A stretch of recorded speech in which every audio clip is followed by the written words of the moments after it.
महाभारत भाग क्रमांक 76. ऋषी रैभ्यांचे पुत्र. ऋषी रैभ्यांना 2 गुणी पुत्र होते, पुरवसू आणि अरवसू.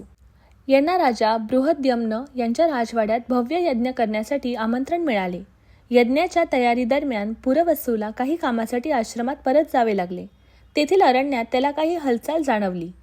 तो एखादा जंगली प्राणी असेल या समजुतीने त्याने बाण सोडला. क्षणभरात वास्तव स्पष्ट झाले. त्याने मारलेला प्राणी नसून स्वतःच्या वडिलांचेच शरीर होते. ऋषी भारद्वाज त्यांच्या शापामुळे रैभ्य एक प्राण्यासारखे दिसत होते आणि त्याच गैरसमजुतीत पुरवसूकडून ही शोकांतिका घडली. अपराधाच्या वेदनेने पछाडलेला पुरवसू परत यज्ञस्थळी आला आणि अरवसूला सर्व घडलेला प्रकार सांगितला. अरवसू शांतपणे म्हणाला, तू यज्ञ पूर्ण कर, मी वडिलांचे अंतिम संस्कार करतो आणि तुझ्या वतीने प्रायश्चितही करतो. अरवसूची निर्मळता आणि त्याग पाहून पुरवसूच्या मनात मत्सर दाटला. त्याने लोकांमध्ये खोटी बातमी पसरवली की अरवसूनेच आपल्या वडिलांचा वध केला आहे. अरवसूने सत्य स्पष्ट केले तरीही लोकांनी त्याच्यावर विश्वास ठेवला नाही. तरी देखील अरवसूने संयम सोडला नाही. तो विद्वान होता, पण त्याचबरोबर सद्गुणांनीही संपन्न होता.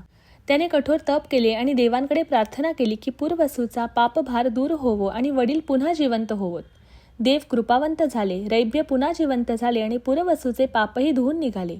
अरवसूच्या त्यागाने आणि सत्यनिष्ठेने त्याच्या भावाचे रक्षण झालेच आणि कुटुंबही पुन्हा एकत्र आले.